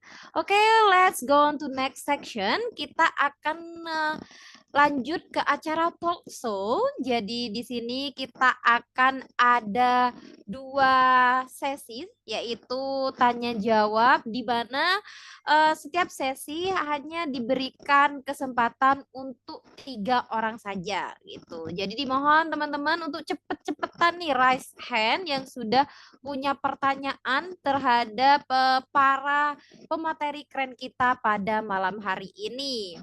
Oke, langsung saja. Wah, keren banget sih Mas Oka. Ini pasti setiap sharing session menjadi orang pertama yang raise hand. Wah, perlu diapresiasi. Setiap acara Gentari, Mas Oka selalu menjadi orang pertama yang raise hand. Pertanyaan apa nih dari Mas Oka? Langsung saja untuk mengefisiensi waktu. Mas Oka, waktu dan tempat saya persilakan untuk memberikan pertanyaan. Baik, terima kasih Mbak Uma. Terima kasih Mas Juve dan Mas Asep, luar biasa presentasinya. Mungkin satu pertanyaan masing-masing ya. Mas Juve, satu pertanyaan. Oh ya, saya Oka. Mas, saya bingung terkait pembeda kita dengan peserta lain gitu. Karena aku dari kemarin ngulik-ngulik gitu kan. Aku rencana mau coba untuk highlight resilience yang kayak Mas Juve itu. Karena related sama apa aku coba ini kan tulis gitu kan. Tapi aku kan bakal nulis tuh feedback yang kemungkinan bakal disanggah sama interviewer gitu, misalnya nanti ditanyain, oh kalau resilience orang lain juga iya loh. Nah itu gimana nanti ketika ada pertanyaan seperti itu. Aku masih bingung ketika nulis di formnya. Terima kasih. Terus Mas Asep, kan Mas Asep MKP ya. Aku tertarik sama tadi RPJPN ya Mas Asep ya. Di saya aku masukin RPJPN juga Mas Asep datanya. Dan aku relatedkan sama rencana kontribusiku ke depan gitu kan. Nah, mungkin pertanyaanku adalah, sebenarnya untuk kontribusi ke depan sama masalah yang aku highlight itu, ada 2 data yang kemungkinan relate sama hal tersebut gitu kan. Nah, kalau menurut Mas Asep tuh, yang mungkin yang di IC mungkin 1 data aja, terus aku simpen data yang lain untuk nanti substansi, atau gimana Mas Asep? Biar lebih efisien, efektif aja. Terima kasih. Oke, terima kasih Mas Oka. Ini mau dijawab oleh Mas Juve dulu apa sama Mas Asep dulu? Bebas mau mah gimana enaknya. Oke, Mas Juve dulu. Mas Juve, Mas Oka tadi bertanya bagaimana cara menjelaskan ke pembeda dengan peserta lain. Mungkin langsung bisa dijawab oleh Mas Juve. Oke, ya tadi pertanyaan adalah pembeda dari peserta lainnya. Bingung ya bagaimana cara menuliskannya. Tadi ingin meng-highlight tentang resilience. Nah, terus pertanyaannya gimana kalau nanti ditanya interviewer atau panelis, kan orang lain itu juga resilience juga gitu. Ya, tadi seperti yang sudah saya bilang, Mas Oka. Jadi yang di-highlight adalah kedalaman personal experience-nya Mas Oka tentang resilience itu. Karena sama-sama misalkan ya, seseorang itu tuh mengalami musibah tentang A, misalkan katakanlah apa namanya, yang contoh gampang deh, misalkan sama-sama di ghosting ketika mengerjakan tugas skripsinya misalkan oleh pembimbingnya. Tapi kan ketika mengalami pengalaman itu tuh nggak sama gitu. Termasuk juga prosesnya gimana dia itu tuh bangkitnya, kemudian bagaimana tuh dia berproses untuk terus mengejar, kemudian bagaimana dia tuh bisa untuk sukses kemudian bisa tepat waktu misalkan. Nah, itu kan memang nggak bisa disamakan. Nah, itu tadi makanya pengalaman personal itu nggak bisa dibeli. Kedalaman pengalaman personal lebih tepatnya itu nggak bisa dibeli. Nah, tonjolkan sisi resilience tadi gitu ya, yang memang relate dengan isu yang memang Mas Oka angkat di lapangan. Contohnya misalkan ketika menghadapi bidang, misalkan waktu itu kalau saya sendiri ngasih contohnya adalah ketika saya harus mengkoordinasikan dengan beberapa sekolah yang terkait dengan sekolah inklusi, kemudian ada beberapa sekolah yang memang waktu itu nggak mempercayai saya sebagai peneliti, dikira saya itu bohong gitu kan. Nah, itu kan juga bagian dari resilience yang juga terkait dengan isu yang akan saya angkat. Itu juga bisa. So that's why ketika saya menemui ketika saya nanti menemui kendala ke depannya, itu karena saya sudah memiliki pengalaman serupa, bagaimana saya problem solvernya di situ, ya saya bisa mengatasi dengan resilience tadi. Gitu. Kurang lebih begitu, Mas Oka. Bagaimana Mas Oka? Jadi nggak langsung ngasih tahu nih secara jelas, oh saya pembedanya contoh kayak resiliensinya saya seperti ini gitu, tapi harus ada bukti nyata gitu ya. Jadi ada penjelasan terkait actionnya seperti apa, terus resultnya seperti apa, situationnya seperti apa. Nah itu kan harus pengalaman personal gitu. Dari pengalaman yang benar-benar konkret itu bakal lebih meyakinkan si interviewer. Seperti itu Mas Oka. Apa bisa dilanjutkan ke pertanyaan selanjutnya, Mas Oka? Oke, Mas Asep, langsung saja ke pertanyaan yang kedua tadi dari Mas Oka. Oke, halo Mas Oka. Jadi tadi kalau misalnya Mas Oka punya data yang tadi 2 misalnya datanya untuk dimasukkan ke dalam esai, apakah hanya salah satu atau nantinya disimpan untuk tes substansi gitu ya? Nah, begini Mas, kalau misalnya data tersebut dua-duanya penting untuk menajamkan narasi, maka itu baik saja untuk dicantumkan di esai. Tapi kalau misalnya itu data itu sifatnya panjang secara tekstual gitu ya, karena kan esai ini berbatas karakter, disitulah mungkin Masnya akan memilih salah satu kayak gitu. Tapi kalau misalnya tidak terlalu menghambat dalam hal perhitungan karakter, menurut saya dimasukkan saja. Kalau misalnya sudah secara karakter dan yang lain gitu ya, bagian-bagian yang lain itu sudah sangat padat dan tidak bisa ditambah lagi, menurut saya juga tidak apa-apa untuk Masnya masukkan data yang paling penting, yang paling meyakinkan misalnya. Nanti di-keep untuk tes substansial. Untuk misalnya sebagai tambahan, karena untuk tes substansial juga kadang ada data-data yang memang tidak dimasukkan di esai gitu ya, ada yang lain gitu, karena memang sangat banyak itu data itu sendiri, tapi memang harus secara efektif dan efisien, secara bijak di yang mana nih yang masuk ke esai, kayak gitu sih Mas. Oke, gimana Mas Oka? Bisa dipahami? Clear. Terima kasih Oke. Mas Jufri, Mas Asep. Oke, next ke penanya kedua, Mas Ahmad Aprelio ada. Baik, halo, selamat malam. Selamat malam. Kak Asep sama Kak Juverio.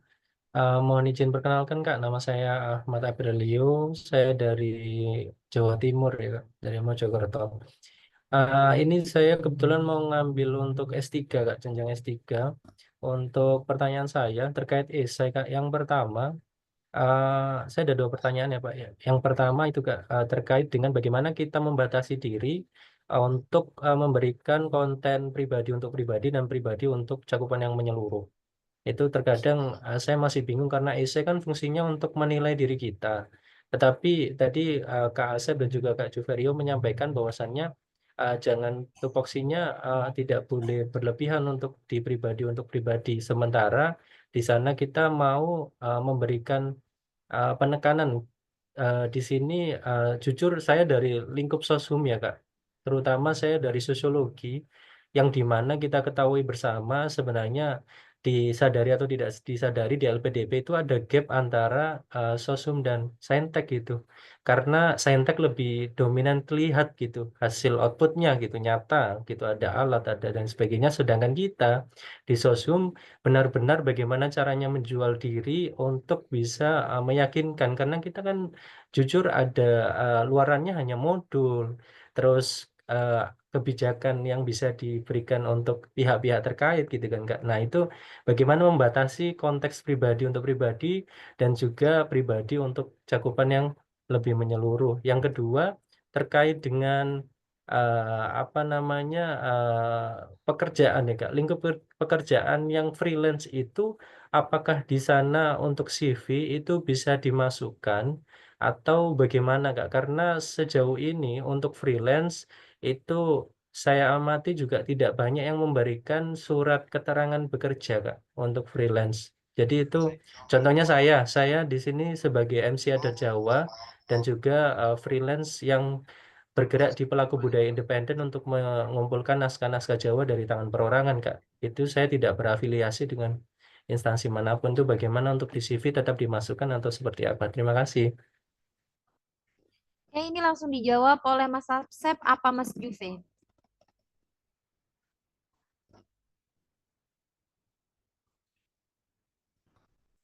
Bagaimana Mas Juve apa Mas Asep dulu? Asep sepertinya.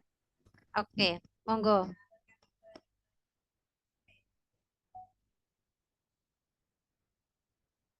Belum di mute Mas Asep. Bentar, kayaknya laptopku kok susah beralih tab ya. Bentar. Oke. Suara saya ada ya? Oke. Tadi itu untuk membatasi konteks pribadi dan tujuan secara umum untuk LPDP gitu ya Mas ya? Menurut saya begini, bisa jadi dua hal itu tuh bukan hal yang sebegitunya berbeda satu sama lain. Karena bisa jadi konteks pribadi itu bisa menunjang tujuan yang diinginkan LPDP juga. Seperti itu sih, Mas. Nah, mungkin yang tidak elok gitu untuk di konteks pribadi yang terlalu ditonjolkan adalah konteks pribadi yang tidak terlalu relevan dengan tujuan, dalam hal ini misalnya tujuan pembangunan Indonesia misalnya, kayak gitu. Nah, tapi kalau misalnya, ini mungkin saya kasih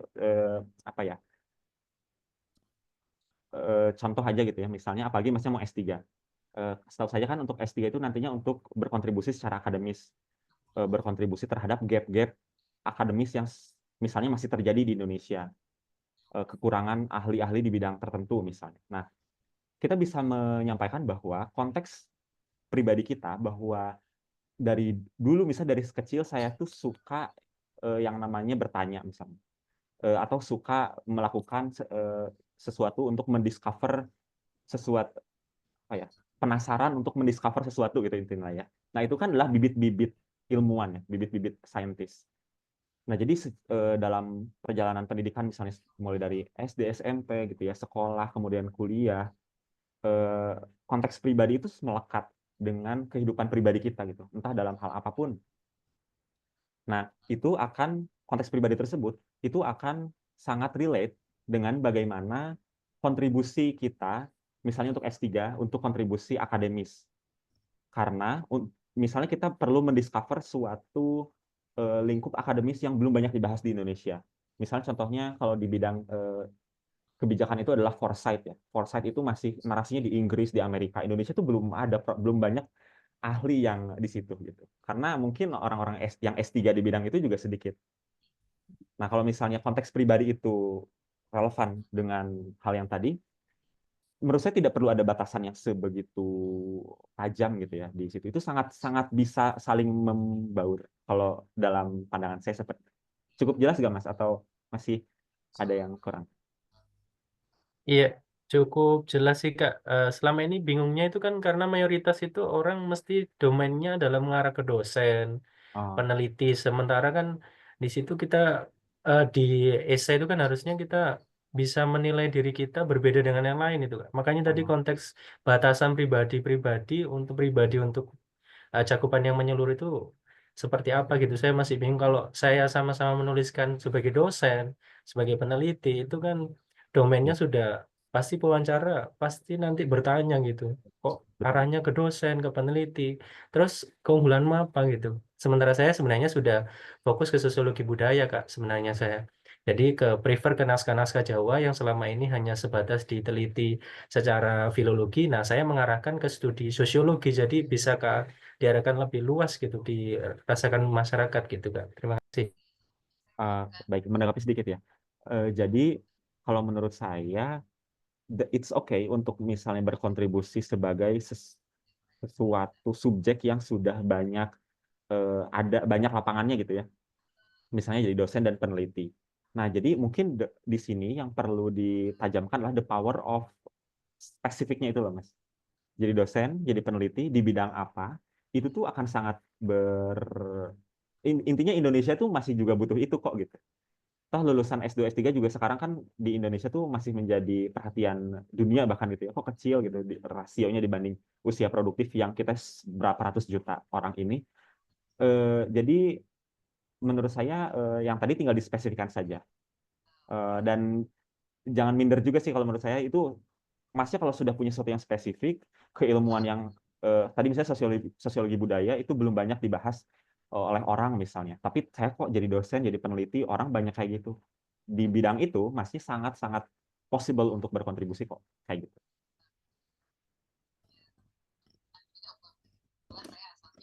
Bagaimana Mas Ahmad? Apa dirasa cukup?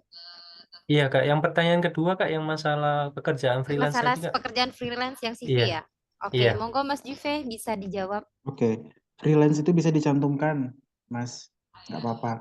Dan memang kalau memang apalagi kalau memang itu tuh mendukung banget gitu ya sama apa yang memang Mas menjadi tadi di bidang apa namanya sosiologi tadi, go ahead cantumkan aja nggak apa-apa, begitu.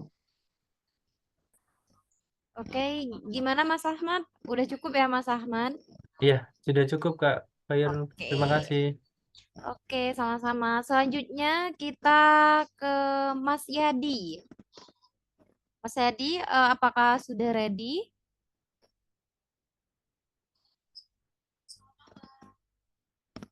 Mas Yadi. Iya. Monggo bisa dipertanyakan terkait pertanyaan yang ingin ditanyakan kepada pemateri. Ya, sebelumnya mohon maaf saya nggak bisa on Zoom. Iya, terima kasih sebelumnya ke pihak Gentari Scholarship yang memang sudah memberikan berbagai macam keilmuan terkait bagaimana kita membuat esai yang baik di dalam pengajuan beasiswa LPDP gitu. Yang ingin saya tanyakan sebenarnya simpel sih. Satu, mungkin ini saya minta untuk jawaban dari dua pemateri yang hari ini yang luar biasa yang memang sudah disampaikan terkait bagaimana itu kita membuat esai terbaik yang memang menjelaskan terkait pribadi kita gitu. Di sini yang saya kan pertama adalah terkait memang pekerjaan saya. Saya kebetulan rencananya mau ikut batch 1 LPDP S3 di administrasi pendidikan. Yang ingin saya tanyakan adalah terkait latar belakang pekerjaan saya yang memang saya itu seorang kepala sekolah SD dan saya pun sebagai dosen atau tutor Universitas Terbuka UT Pokjar Kabupaten Bogor. Nah, yang ingin saya tanyakan itu adalah yang mungkin secara substansi mana yang bisa saya kembangkan yang lebih bisa mengarah kepada wardi LPDP. Apakah di kepala sekolahnya atau di dosen atau tutor UT-nya? Kenapa saya tanyakan? Karena ketika saya ikut BPI di tahun 2024, ada pertanyaan ketika dalam sesi wawancara yang menyatakan bahwa apakah lingkup SD itu perlu S3? Gitu. Sehingga inilah yang menjadi paradigma di kita, kayaknya guru SD atau kepala sekolah SD belum sebegitu penting untuk mengikuti sampai ke S3 gitu.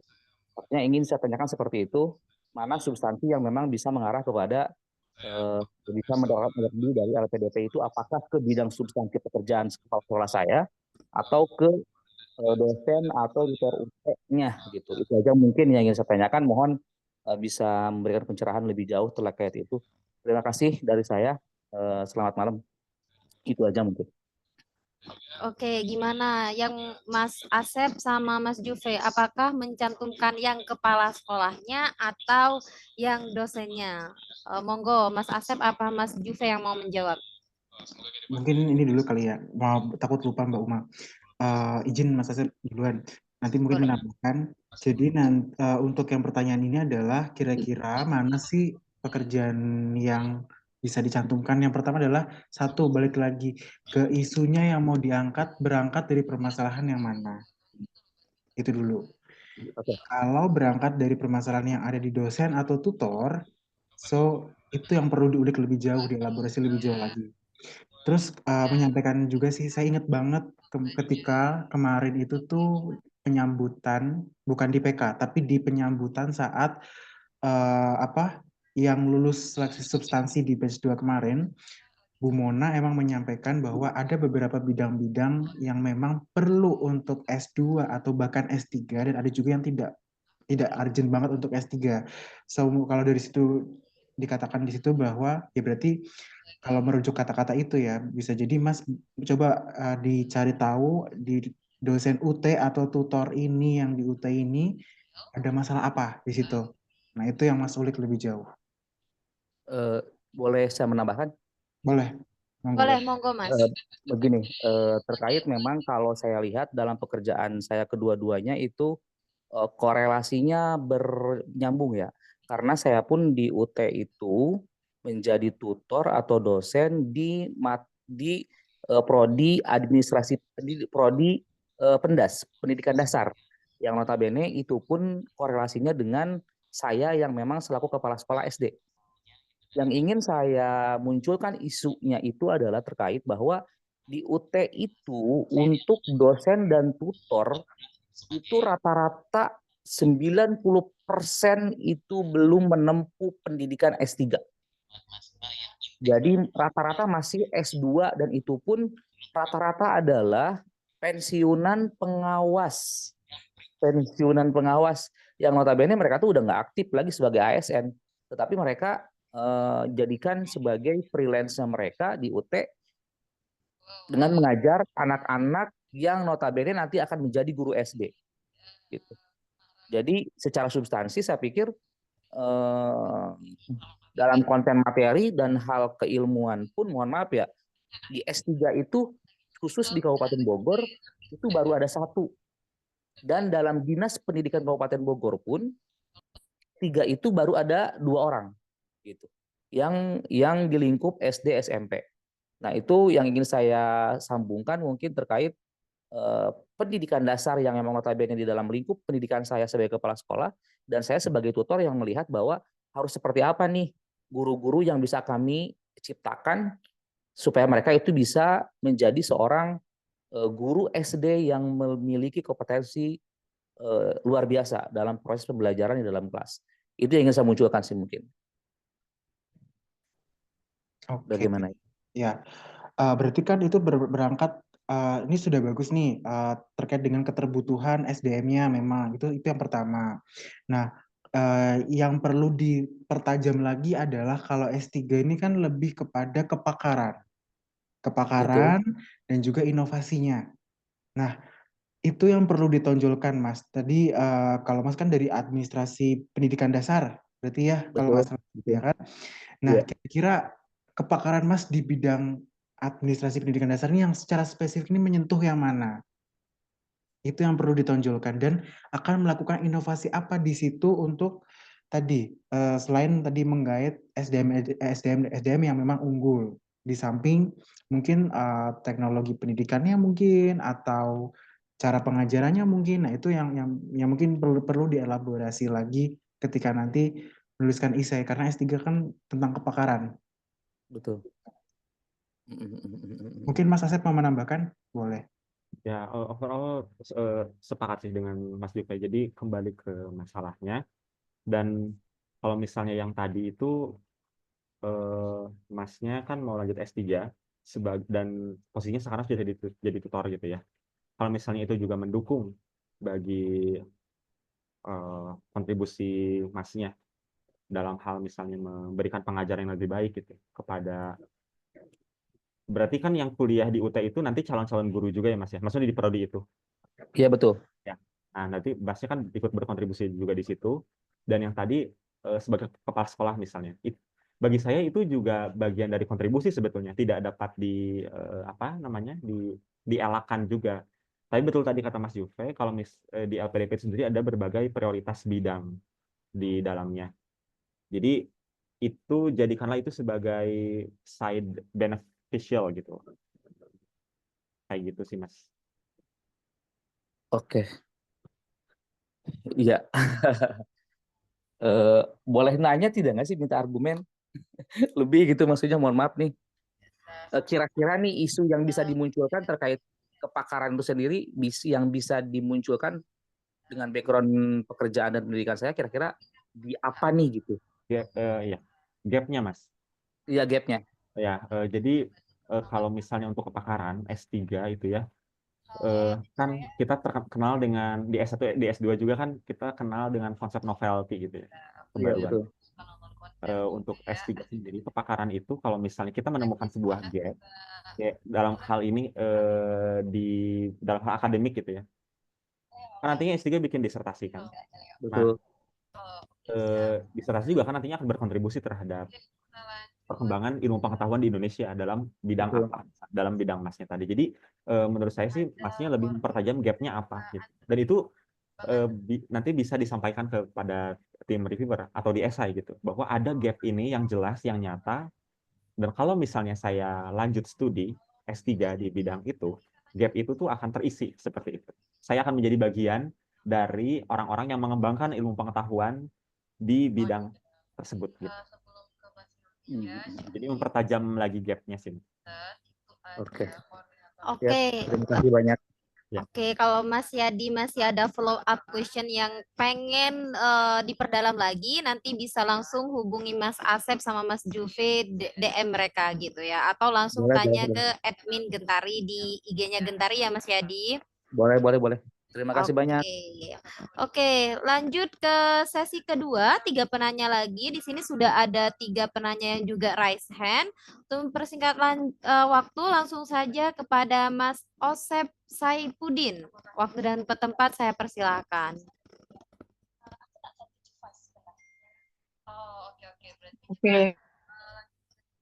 Suara saya jelas nggak, Kak? Oh, jelas Kak. Oh, bisa on cam, Kak? Oke. Maaf belum bisa on cam ya, Kak, karena lagi rame di sini.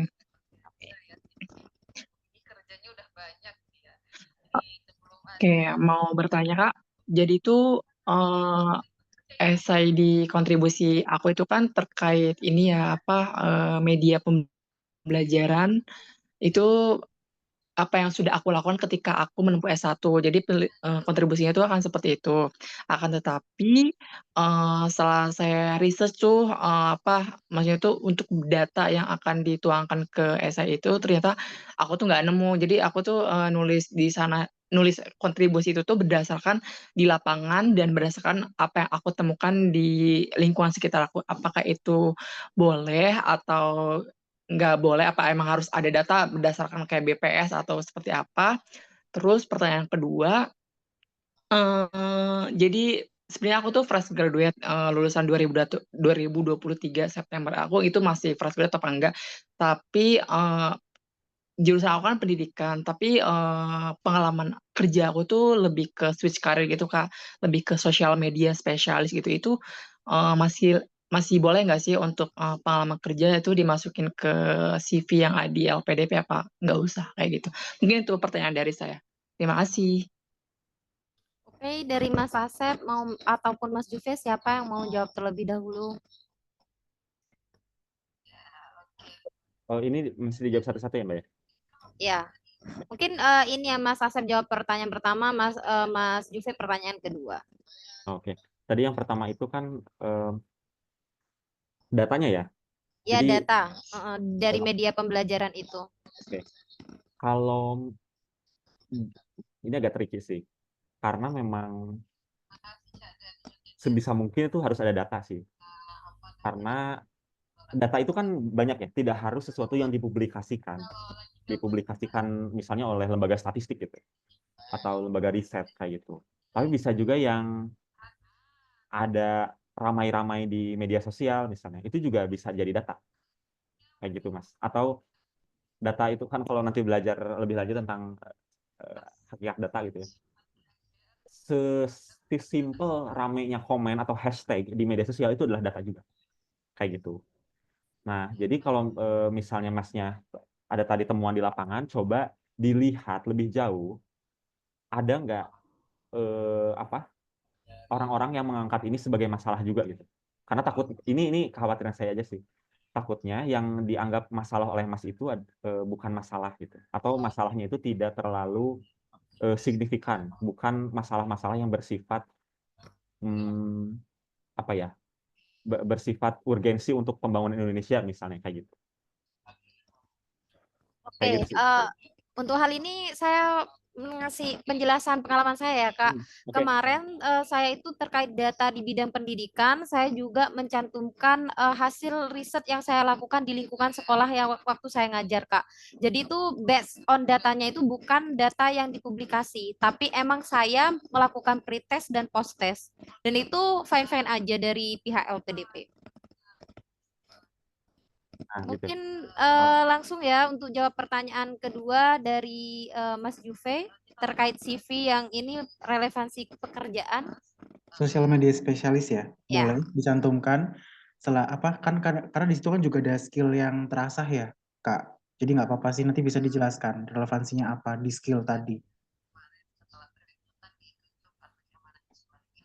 Oke. Berarti aku make sure aja ya, berarti data yang apa urgensi. Jadi kan aku bikinnya tuh terkait pengembangan media pembelajaran gitu ya di bidang biologi itu kan menurut aku tuh itu menurut aku urgensi banget ya karena kan belajar biologi itu nggak gampang. Jadi mungkin dengan adanya media yang aku buat itu buat solusi yang akan mungkin di apa ya di highlight bahwa orang-orang masih itu siswa-siswa tuh biar nggak terlalu di apa dipikiran kalau biologi itu nggak susah gitu. Jadi saya sih ngasih jalan keluarnya tuh seperti itu sih. Jadi menurut saya itu berarti itu nggak apa-apa Kak atau gimana? Maksudnya kayak itu menurut urgensi banget apa mungkin biasa aja gitu. Mungkin maaf tanya lagi kayak gitu.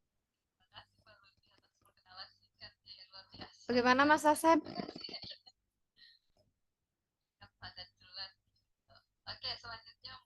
Jadi tadi tuh mohon maaf, datanya tuh ada gitu. Jadi gimana tadi mohon maaf? Iya. Jadi Datanya tuh terkait berdasarkan pengalaman aku.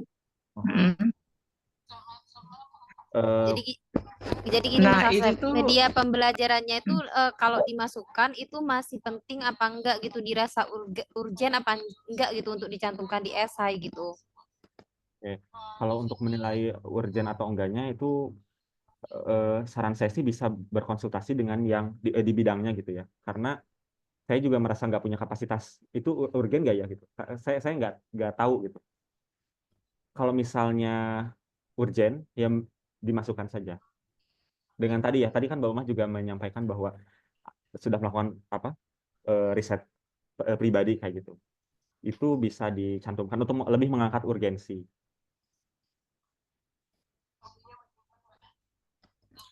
Oke, karena di sini banyak sekali teman-teman yang akan memberikan pertanyaan, maka saya untuk mempersingkat waktu, saya izinkan 3 penanya untuk langsung memberikan pertanyaan agar lebih mengefisiensi waktu. Langsung untuk Mas Rosi Mutiara Indah untuk menyampaikan pertanyaannya. Terima kasih Kak. Mohon maaf sebelumnya saya nggak bisa on cam. Apakah suara saya kedengaran Kak? Jelas Kak, monggo.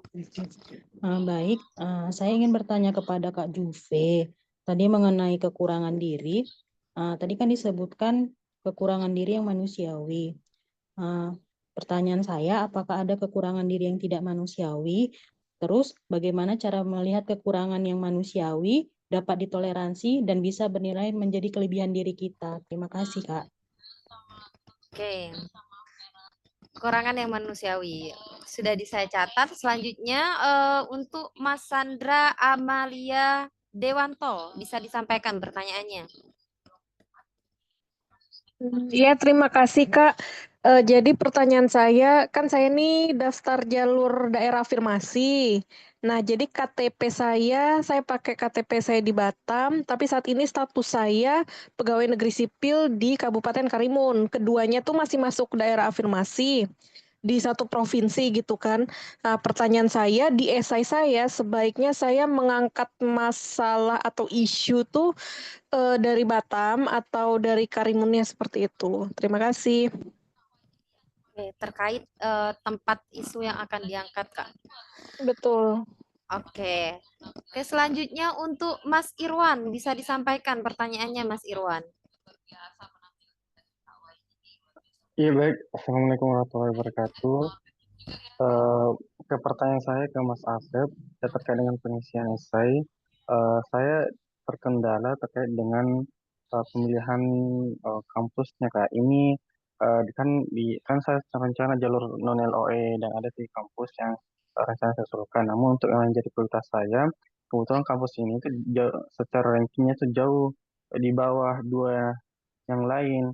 Tapi saya memilih prioritas kampus ini karena alasannya riset ilmiah yang dilakukan oleh dosen-dosen pengampu program studi ini banyak beririsan dengan lokasi studi kasus nanti akan saya jalankan sebagai rencana penelitian S2. Itu kira-kira bisa ditampilkan nggak? Jangan sampai nanti tidak make sense atau penilaiannya sekedar subjektif saja. Kemudian yang kedua adalah terkait dengan rencana kontribusi. Ini untuk yang jangka menengah sama jangka panjang saya kesulitan di situ karena saya rencana program targetnya sebagai SN dan itu kan kalau kembali kontribusinya ya kembali mengabdi sebagai SN lagi. Nah, kira-kira bagaimana caranya juga terkait dengan ini?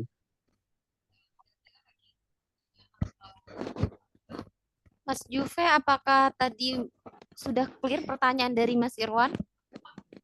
Sudah, yang terakhir tuh kayaknya bagaimana terkait dengan rencana kontribusi kembali ke ASN gitu kalau nggak salah ya, yang saya catat sih Mbak Uma. Oke, sepertinya langsung bisa dijawab ya Mas Juve sama Mas Asep. Untuk Mas Asep, apakah ingin menjawab pertanyaan Mas Irwan terlebih dahulu atau bagaimana? Boleh. Jadi yang Mas Irwan dulu ya? Oh, boleh. Oke. Soal pemilihan kampus, tapi kan selama itu ada rasionalisasinya, itu nggak apa-apa, Mas. Kayak gitu. Meskipun tidak di top rank gitu ya, atau tidak di, kan LPDP suka ngerilis ini ya, kampus tujuan yang sering kampus yang menjadi favorit gitu. Yang favorit. Tidak ada di situ misalnya. Jadi kebanyakan orang misalnya belajar subjek itu nggak di kampus yang Masnya pilih, nggak apa-apa. Kalau misalnya rasionalisasinya itu kuat, Mas. Yang tadi misalnya permasalahan yang terjadi itu kontekstual, terjadi di daerah kampus tersebut berdiri. Begitu bukan ya? Dan dosen-dosennya juga sudah banyak tadi penelitian yang menyasarnya juga ke daerah tersebut. Jadi langsung gitu addressing masalah ini. Ya. That's okay. Gak apa-apa. Oke. Sudah clear ya Mas Irwan? Kontribusinya Mbak. Untuk kontribusi Mas Juve, apakah bisa menjawab pertanyaannya? Kalau nggak salah tadi kan ditanya kontribusinya terkait dengan ASN, kembali lagi sebagai ASN. Nah, ASN-nya yang seperti apa? Nah, itu inovasinya seperti apa, Mas? Dikaitkan dengan Renstra lembaganya, kalau bisa. Karena kemarin beberapa teman-teman juga yang ASN juga dikaitkan dengan Renstra terkait dan inovasinya akan seperti apa. Itu yang hal pentingnya. Jadi bukan hanya kembali seperti bukan hanya kembali lagi sebagai ASN, tapi inovasi apa yang ditawarkan yang berkaitan dengan Renstra-nya. Begitu. Oke, bisa dipahami Mas Irwan? Bisa diterima? Oke, selanjutnya pertanyaan dari penanya yang kedua tadi, Mbak Rosi yang terkait tempat untuk dijadikan ini dimasukkan di esai, apakah di Batam atau yang gimana satunya tadi ya Kak? Itu Karet. better yang mana gitu? Ini bakal dijawab sama Mas Asep apa Mas ini Mas Juve? Boleh Mbak. Jadi tadi tuh sama-sama dua daerah afirmasi ya. Tapi masalah yang mau diangkat di mana seperti itu ya. Mungkin perlu ditegaskan kembali gini. Saya nggak tahu ya, kalau mendaftar afirmasi itu benar-benar terikat ke daerahnya, atau misalnya bisa di mana aja, terus itu masalahnya juga bisa di mana. Saya kurang tahu, tapi ditegaskan kembali Mbaknya itu daftar asal daerah pastinya itu di mana. Nah, kalau menurut saya sih salah satu alasan kenapa LPDP itu ada jalur daerah afirmasi ya untuk kembali ke situ atau maksudnya berkontribusi di masalah yang terjadi di daerah tersebut seperti itu. Jadi kembali lagi sih Mbaknya, kalau selama ini kan Mbaknya pasti ada melihat apa yang menjadi masalah. Nah, dilihat kembali, dipertajam kembali. Nah, itulah yang yang diangkat kayak gitu. Atau mungkin ada di sini yang dari jalur daerah afirmasi bisa mengkonfirmasinya. Soalnya kebanyakan teman saya gitu ya, rekan saya yang award di daerah afirmasi itu kontribusinya memang kembali ke daerah afirmasi tersebut kayak gitu. Iya, setuju Mas Asep. Teman-teman saya yang ini dapat dari daerah afirmasi, permasalahan yang diangkat pun yang di daerah afirmasi. Karena memang tujuan terakhir mereka adalah untuk kembali ke daerah afirmasi mereka, seperti itu. Apakah bisa diterima oleh Mbak Rosi?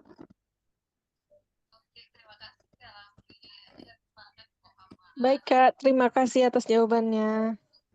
Oke, selanjutnya nih spesial pertanyaan tadi dari penanya pertama buat Mas Juve. Bagaimana kekurangan yang manusiawi Mas Juve? Ya, yang manusia itu maksudnya yang tadi yang saya jelaskan adalah yang masih bisa dimaafkan. Yang kalau keluar itu tuh nggak menimbulkan kerugian yang besar dan berdampak banyak ke banyak orang gitu. Contohnya apa? Yang dinilai konotasinya negatif, misalkan mencantumkan keras kepala atau egois. Nah, itu tuh sebaiknya dihindari itu gitu kan. Jadi pilihlah kelemahan ataupun kekurangan yang memang masih bisa termaafkan seperti misalkan gugup. Saya waktu itu mencantumkan gugup. Kenapa? Karena ya kalau saya berbicara waktu itu bergetar gitu kan. Kemudian tapi dari situ saya mampu melatih bagaimana saya bisa improve biar nggak gugup lagi. Sehingga saya sering latihan ngomong, kemudian juga ini salah satunya juga melatih public speaking saya gitu kan dengan hadir sama teman-teman gitu. Nah, itu menjadi nilai tambah kelebihan gitu. Kurang lebih kayak gitu sih, Mbak Uma. Semoga kejawab ya tadi Mbak siapa namanya. Oke, bagaimana Mbak tadi yang ngasih pertanyaan kekurangan yang manusiawi apakah bisa dipahami? Kak, izin. Terus bagaimana cara supaya kekurangan kita itu bisa jadi nilai kelebihan kita nantinya gitu Kak, sewaktu pas wawancara. Bagaimana Mas Juve? Oke. Ketika mencantumkan kekurangan kan pasti ada upaya untuk mengatasi kekurangan itu. Nah, itu Mbak jelaskan di situ bagaimana upaya mengatasi itu dan bagaimana dampak signifikannya ketika Mbak sudah berupaya menyelesaikan atau ibaratnya mengurangi dari kelemahan yang memang sudah kita alami gitu. Kayak tadi saya gugup gitu. Nah, gimana caranya saya melatih untuk biar nggak gugup lagi dan apa dampak signifikannya gitu. Nah, itu yang dijelaskan Mbak. Nangkep nggak ya? Oh, iya Kak, sudah paham Kak. Kasih ya Kak. Oke. Oke, jadi ini sudah selesai ya sesi pertama dan kedua, sudah ada 6 penanya. Selanjutnya saya akan lanjut ke kolom chat box. Jadi untuk teman-teman yang raise hand dan masih belum terjawab, dimohon untuk bisa langsung menghubungi Mas Juve atau Mas Asep di via Instagram atau langsung bisa menghubungi admin dari Gentari. Oke, di sini saya akan pilih random ya, yang terakhir di sini.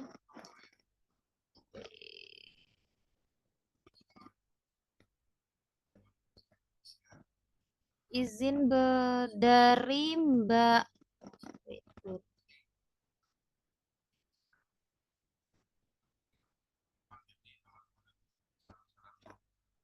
Ya, teman-teman.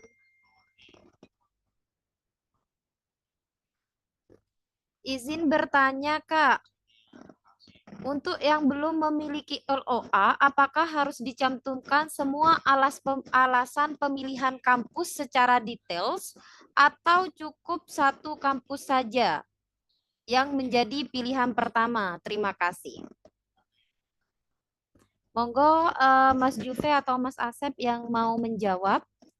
Untuk yang non-LOA, apakah mencantumkan 3 kampus tersebut secara details di esai atau cukup satu kampus di pilihan pertama aja? Ya, kalau saya nggak punya pengalaman untuk yang non-LOA gitu ya.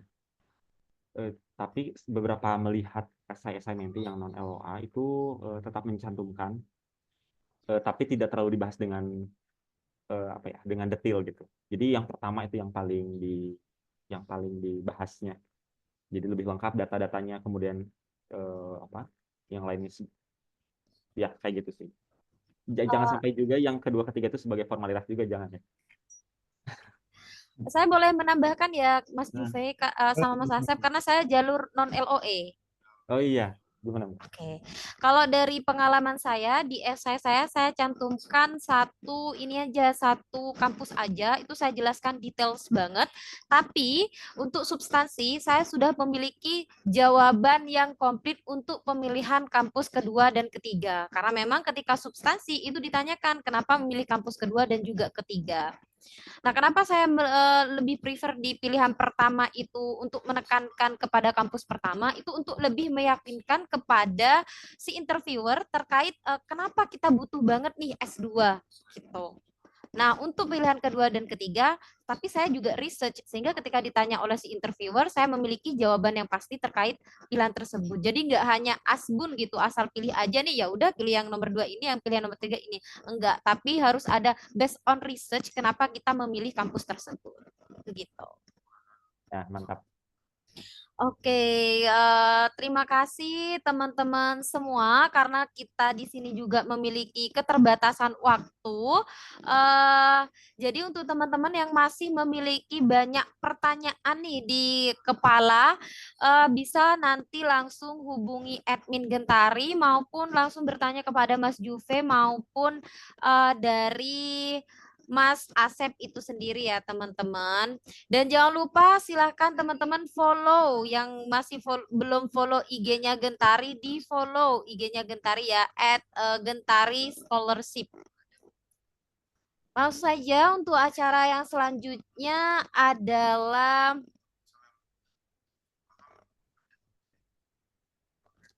yaitu penyerahan sertifikat untuk pemateri keren kita pada malam hari ini, yaitu untuk sertifikat bagi narasumber pertama kita akan diberikan oleh founder Gentari, yaitu Mas Aldi.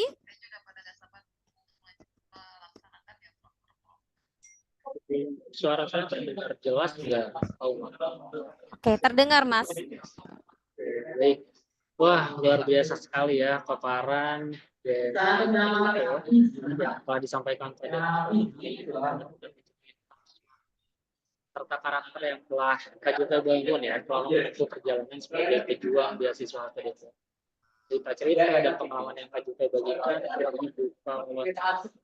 kita semua, khususnya para mahasiswa dan lulusan baru mungkin yang hadir pada kesempatan malam hari ini tentang bagaimana membuat sikap mental positif dalam menentukan. Baik atas nama panitia dan seluruh peserta webinar pada malam hari ini, saya mengucapkan terima kasih yang tulus atas kehadiran dan kontribusi Kak Juve dalam acara ini. Kami berharap kerjasama yang baik ini dapat terus berlanjut di masa mendatang sehingga kami dapat terus belajar dan menginspirasi satu sama lain. Dengan rasa hormat dan apresiasi yang tinggi, saya persilahkan Kak Juve untuk menerima sertifikat ini sebagai bukti penghargaan kami atas inspirasi dan semangat yang Kak Juve berikan. Sekali lagi, terima kasih dan selamat atas pencapaian yang telah Kak Juve dapatkan dan materi yang Kak Juve sampaikan pada kesempatan malam hari ini sebagai penerima beasiswa LPDP. Dan saya ucapkan terima kasih untuk teman-teman semua juga. Baik, lanjut ke moderator. Oke, terima kasih Mas Aldi. Untuk sertifikat kedua akan diberikan kepada Mas Asep oleh founder Gentari juga, yaitu kepada Mbak Ade Intan Pitaloka. Waktu dan tempat saya persilahkan. Oke, selamat malam semuanya. Terima kasih. Saya ucapkan kepada Mas Asep yang sudah memberikan materi yang luar biasa. Belum PK-ku sih. Terima kasih juga buat seluruh peserta yang sudah hadir malam ini. Semoga materi yang disampaikan oleh Kak Juve dan Mas Asep bisa membantu teman-teman dalam mempersiapkan pendaftarannya ya teman-teman. Bagi yang masih belum siap apa-apa, semoga jadi terinspirasi, tahu apa yang perlu disiapin, apa yang perlu dicari, apa yang perlu dikulik. Bagi yang kemarin sudah mempersiapkan, bisa lebih siap lagi, lebih matang lagi begitu. Kemudian untuk para menti Gentari nanti akan kami informasikan terkait aturan mentoringnya dan sebagainya. Lalu jika ada yang menanyakan apakah bisa one on one di luar menti Gentari, tidak bisa ya Kak ya, karena pendaftaran mentoringnya sudah ditutup begitu. Baik, kepada Kak Asep saya berikan sertifikatnya dengan rasa bangga untuk Kak Asep. Luar biasa ya sudah Q1 publikasinya. Baik, mohon diterima ya Kak Asep sertifikatnya. Terima kasih atas waktu dan dedikasinya malam ini. Terima kasih teman-teman yang sudah hadir juga, gitu ya Kak.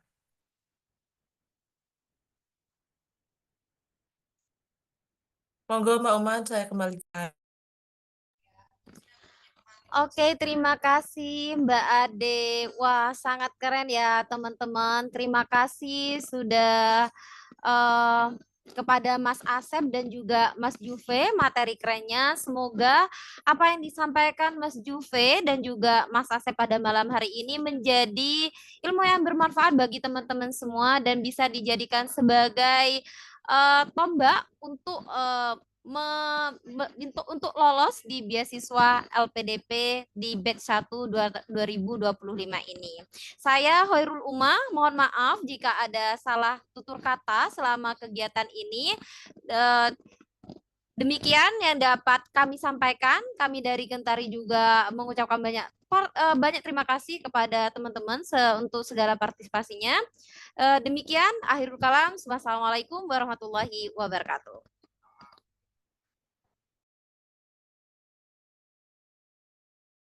See you.